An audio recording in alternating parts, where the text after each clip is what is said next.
Hi there, YouTube. We're here with the much anticipated from many, many moons ago UMX F16, whatever you want to call this, 3S upgrade, final make it work video. As you probably remember, or if you've just recently watched the videos on the playlist, I installed an external ESC on this bird. You can see it here. The ESC should have been amply powerful enough to run this plane without a problem. And yet, for whatever reason, it didn't work.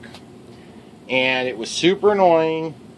And so basically what I'm doing here today is I'm saying, forget you, Horizon Hobby. We're going to just put a Lemon RX, Ultra, Micro, whatever they call these, Feather Light receiver in here.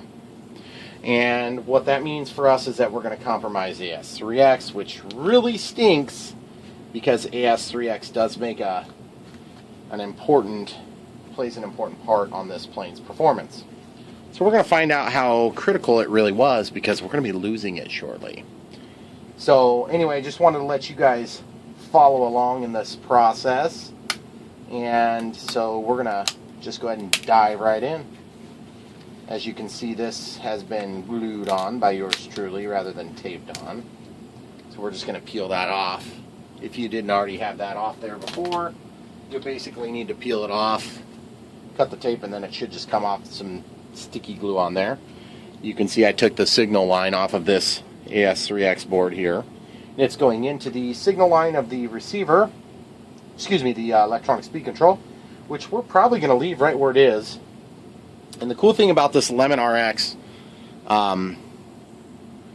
LM0025, which I believe was all of like $11 or $12, is that it is going to give us the capability of plugging in the cords directly from the factory, and that's always kind of cool.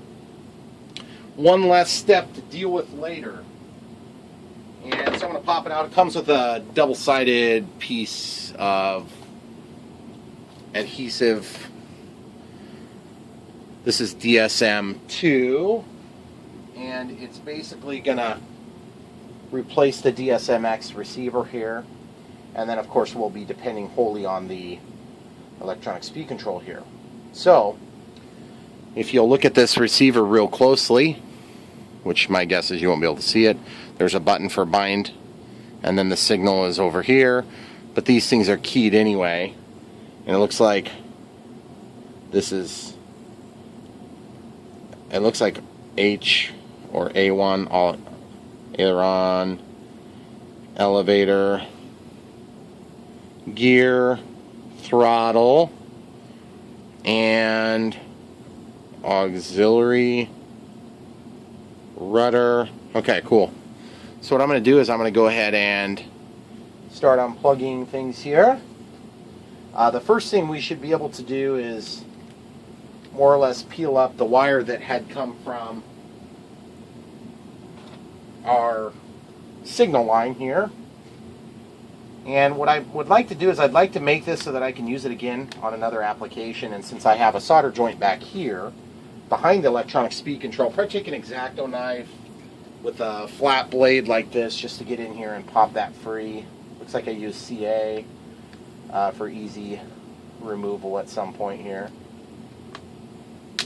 And it's popped free now. So now I'm just going to lift this up, and obviously I'll have to put an end onto the cable here. Okay, so just lifting this up. We're going to cut it, and then that signal line will be usable on another application, or we just leave it out if we have enough juice with the other setup. Okay, so the other thing we're going to do is we're going to just try our very best not to make a huge mess of this. So you can see right here we've got a black and a red wire that come out. And where do they go? Probably nowhere, because we weren't using the BEC in this application. So they might just be covered up with heat shrink, which would be fine. But now we need the BEC so that we can power the receiver. The battery elimination circuit, of course, provides power for all the servos and the receiver. And it looks like in this case, I had been using this, trying to tap the 2S power on the balance charge lead of this to run the AS3X receiver. And then I was using the 3S output, the main output, to actually run the ESC. And it just didn't work. If you saw the videos, you knew exactly what I was talking about. So now I just need to unplug what needs to be unplugged here. Looks like this servo is going to the rudder channel. That's the steerable nose gear. And if you guys watch my channel, then you'll know I do usually do wheels up, wheels down. But in this particular plane, I don't always necessarily do that. But that being said, it also runs the rudder. I mean, it's literally one servo does both. So, looks like blue was a rudder. And it's not marked on the main, on the board at all. So I might go ahead and just pause a second and grab something to write with, and we'll put that down on paper. Okay, so we got blue for rudder. Got it on our paper here. Then we have one that is unmarked, which goes over to this side. Looks like we tapped power. So it looks like it goes to this one, which would be the Televon. And of course we're going to have to do delta mixing. So this will be tied to one of the channels. And I don't know which one it's going to be perfectly honest. And then this other one goes to the other side. Okay, so that makes sense. Just verifying by chasing the wires there. So now the next step, of course, is going to be to just verify where things plug in or don't plug in. Looks like this is just tucked in there. This is the electronic speed control. So I must have cut off, oh, I desoldered the 3 lines here, you can see. I desoldered the 3 lines that go to the brushless motor. And I'm actually going to mark the plugs here with a green marker, or excuse me, with an orange marker and a red marker, so that if I ever decide to put this back together, I can reverse engineer back to where we were. And that's always kind of a good idea, is just take and mark the side of it, that it'll help you with your plugs to make sure you get them plugged in the same orientation as well. And then this one here would have come from that plug. So let's go ahead and mark that. And we'll mark this. And so if we ever need to reverse engineer this back to operating state, then we can do that later.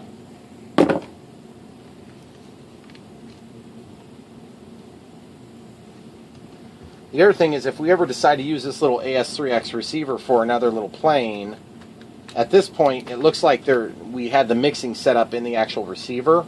Okay, so this antenna is stuck into this CA, so I'm going to want to make sure to pop that up real quick, just so it doesn't break on us. Yeah, it's buried in the CA a little bit, which is fine. I'm just going to real carefully lift that up. Just get under the CA, just pull it up. Yep, they're pretty stiff. They'll break if you're not careful. Okay, so I don't think there's anything else tying this board down aside from a little bit of CA. And so I should be able to just lift it out. Oh, that's a bad feeling, but still, there's not an easier way to do it, to be honest. Okay, one complication here. See, I do have these 2 wires that are going to my LEDs. Evidently, my LEDs are being powered directly. I have a red and a green wingtip LED that are being powered by the 2S voltage coming in from the balance charger. So what I can do is one of 2 things. Probably the easiest thing would be to clip this back just a little bit, and I'll have to, of course, re-solder those on at some point. So I'll just clip it about where the splice joint was, because I don't want to lose too much length and make it impossible to rehook. But I don't want to spend a bunch of time on it either, because we may never use the thing again. Okay, so you can see there's the multi-purpose board that would normally be coming out here with a GST plug or whatever. I'm sorry, not GST plug, it'd have the E-Flight style end. And you can see where I soldered on to pull the signal. I'll give you guys an ultra close look at that.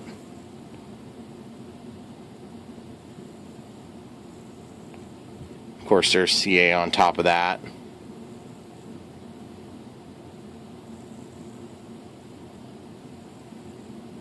There's one little spot right there off of this little, I think that's a, what is that? A little diac or something like that.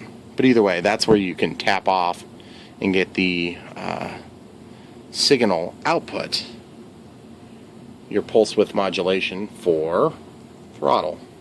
So anyway, that's out of the way now. So now, of course, the next step is going to be to go ahead and plug in the new receiver, which is not bound yet, and we'll come back and hook up the lights and stuff like that here in a few minutes. Let's try to get this thing hooked up first. Okay, one thing I need to figure out is exactly how I'm going to get these wires pulled up. They're kind of buried down in there. So let me go ahead and get something to peel those up with. Probably just a small screwdriver or two. So we got something like this, we'll be fine. And let's put the knife out of the way so we don't chop our fingers off. Okay, so I'm just going to grab these with this prickly thing here. This is used for soldering. Just going to very carefully and gently pull these wires up, and then we're going to have to terminate on to the end of these 3 lines. We're going to have to terminate on a servo cable that's going to be capable of plugging into one of these E-Flight ends. So, and I honestly am not 100% sure. I don't have to turn on Delta VTEL mixing on this thing, because that's actually going to be handled on my DX18 on the transmitter itself. So I think in this case, not 100% sure which one's which. I know that the rudder and elevator are usually the 2 that you would plug into, but we actually have a rudder on this. So I guess for now the rudder is going to actually be an auxiliary, or like gear. So we'll plug that in real quick to the gear channel. Whoops, I had that. Did I have that backward? No, I didn't. Okay, so that plugs in there. It plugs in just like we expected it would. Okay, now we got to plug into the elevator. I'm going to move my head out of the way, guys. Elevator and rudder. So it looks like elevator and rudder. So now I don't care which one's which. We can always just switch the direction of play on those. And this thing doesn't need to remain level like an AS3X multi-purpose board would have to, because in this case it's not actually a stabilizer. There is no stabilizer built into this, which means this plane's probably going to fly very challengingly, and so I'm probably going to have to eventually figure out a way to put stabilization on here, but let's do that another time. For now, let's get the ESC to work and get this thing to produce enough thrust to fly. Then we can work out the details. Okay, so we have that plugged in, then throttle is up here. So when we're ready, we'll go ahead and get a tip out, one of those ends, and we'll go ahead and get that done. Okay, so you can see here on this bag, guys, I have an extra E-Flight end. And the reason I have an extra E-Flight end is because the receiver I chose to use one time when I was using one of these little ultra micro servos, I ended up with an extra end. So what that's going to do for me is now I can solder this onto there, and then I can plug it into my receiver board. Well, in this case, not a multi-purpose board anymore, it's just a receiver. And let's just validate the fit. And I was trying to push that in backward, but I didn't force it. Okay, so it does definitely fit.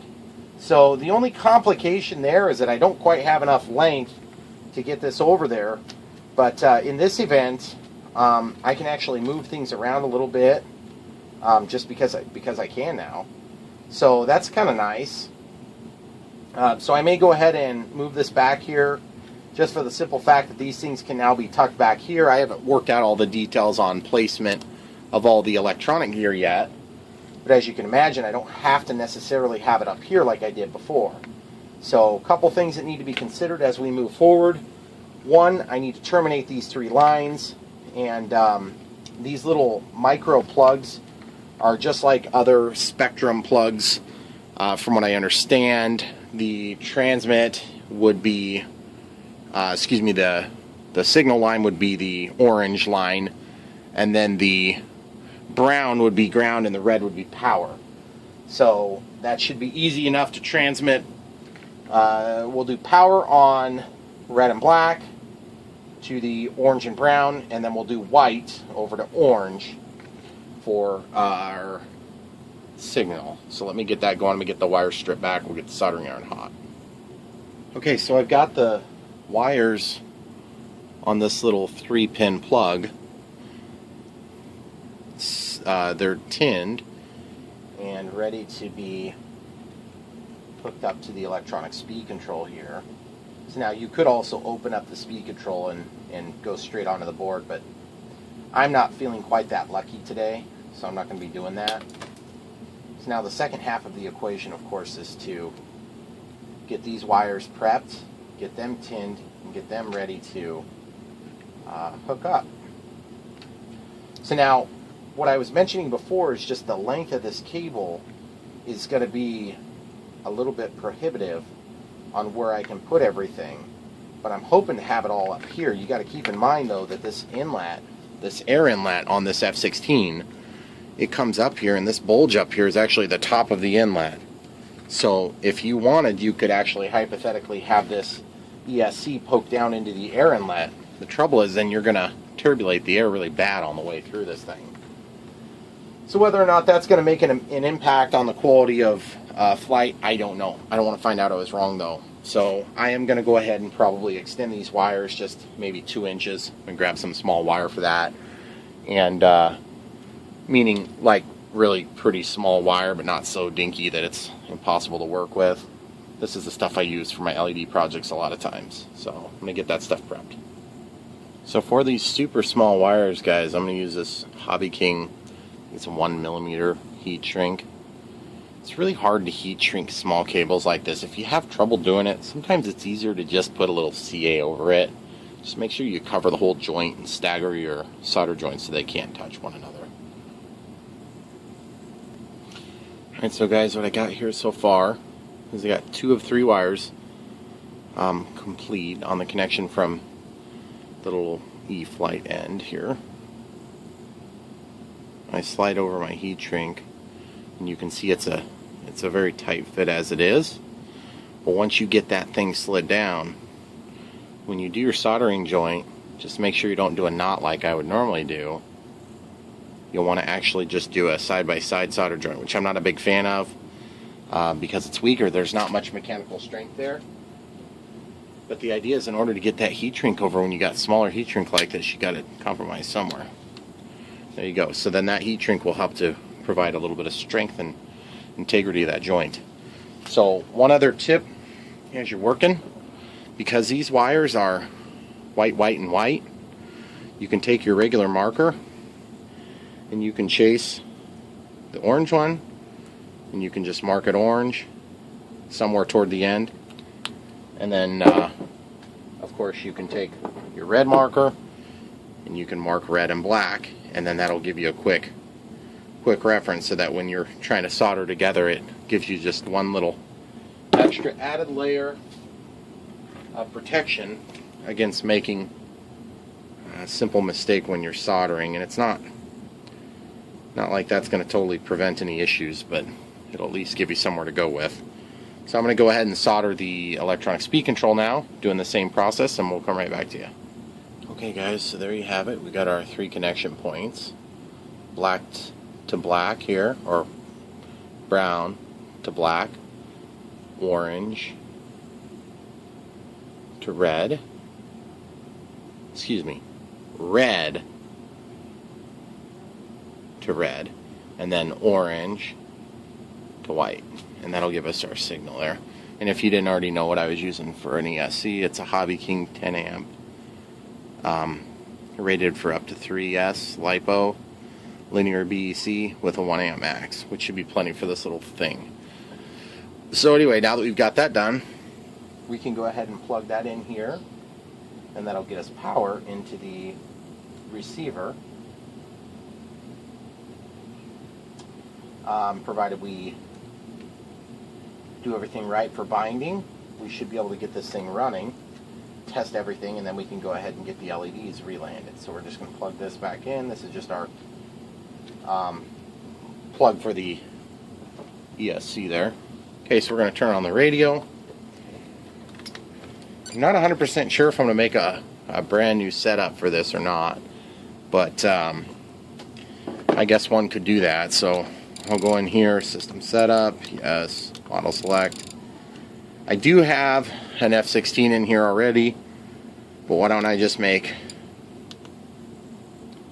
I'll create a new one. It's going to be, go back to model select, see how it says acro, aircraft type. The tail is going to be, see that? You'll go over to V-tail, and the wing is actually not really technically being used. So we'll just go ahead and leave this. Throttle cut's on. Throttle cut doesn't even matter on this model yet. So we'll do the naming and all that stuff after we get everything bound up. We've shut off the receiver. We're going to go ahead and plug this in. Okay, so it's on. Pressing and holding the bind plug while powering. We should see DSM2, binding acro, bind failed. Okay, probably because I have to hold this button.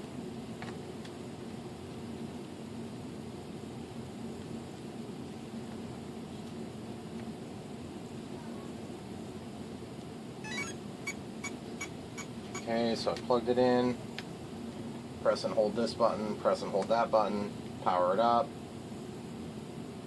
Okay, so it says binding, acro, bind failed. Okay, so we're going to try this again. I'll get it and then tell you how it works. Alright guys, I was doing it slightly wrong, sorry. You have to press the bind plug and then do not release the bind plug until you have applied power, which is going to be super awkward, but we can do it. Okay, now go ahead and press your bind plug, turn on your radio. It's binding. DSM2. Sweet. Okay, so now I let go. Okay, so it's bound now. So far it's not hooked up right because I don't have the control surfaces both moving, which is a bummer, but no big deal, we can get it worked out. So I'm going to give it some throttle here.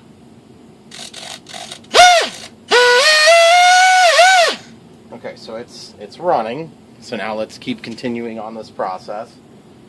What I'm going to do is I'm going to actually just switch this plane back to system setup, yes, aircraft type. I'm just going to go from V-tail back to normal, and then it should reattach. Elevator. So the rudder's not moving at all. That's kind of weird. Oh, gear channel. Okay, so gear channel is working, which is good to know. So elevator is moving. Rudder is not. Looks like this one might be auxiliary and not rudder. So, yep, that explains it.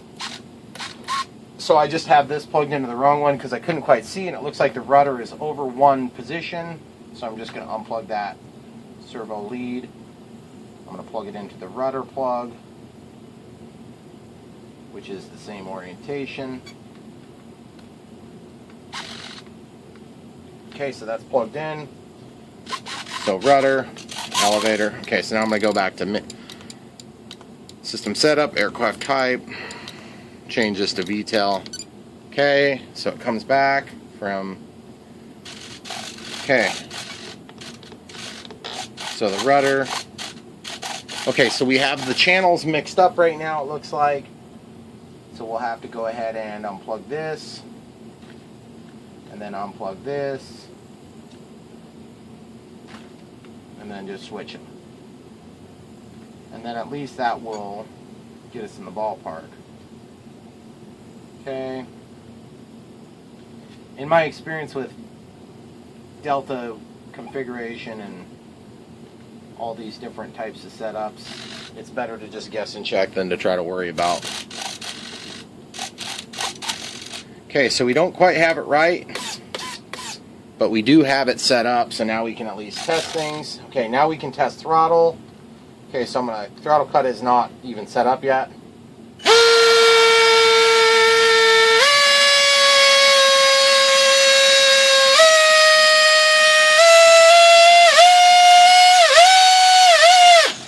We get to about 50%, it starts doing that weird thing, which is not cool, in my opinion. And just feeling the heat of this device, it's pretty hot, guys. It's hot like it's not happy. And that's definitely could be caused by something with the EDF.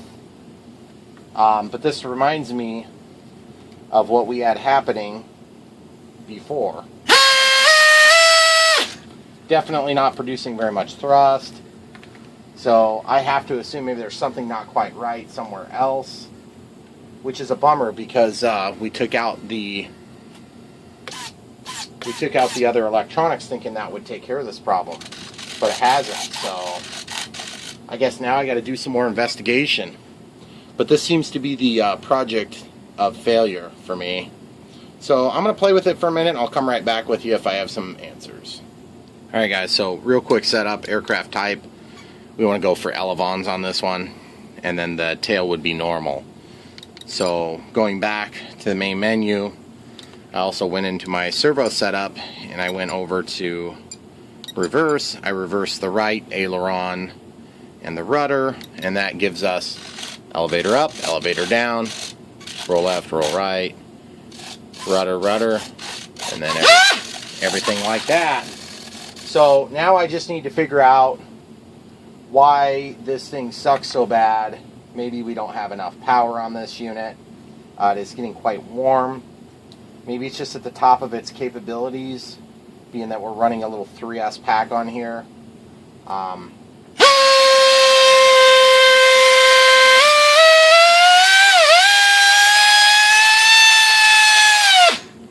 So there you go. It's running all the way through the range now, which is kind of nice.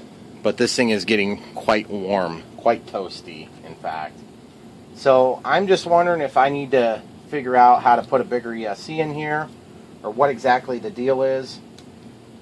But either way, guys, we have everything set up. Now it's just a matter of deciding whether or not we want to go with maybe a little bigger ESC, which should be annoying, but I do have some 12 amp ESCs that might work better as opposed to this little 10 amp one. And that would be quite a frustrating blow because we just got done doing all this work on here. But who cares if it doesn't work? You know, it doesn't work. So let's try it again. We'll just give it some more throttle.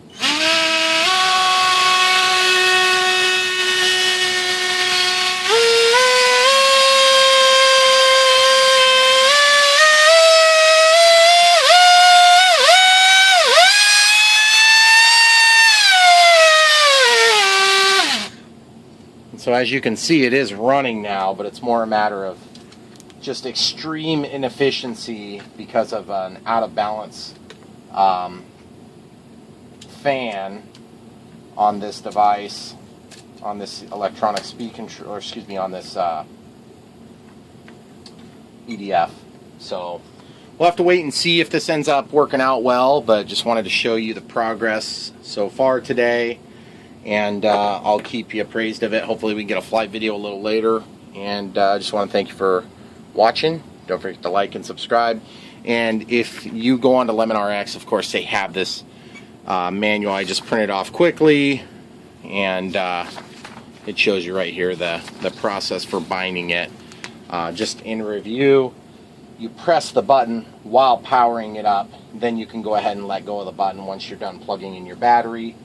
Then you go ahead and power up your receiver while holding your bind plug or bind button, and it'll bind as usual. So thanks for watching, guys. Don't forget to like and subscribe.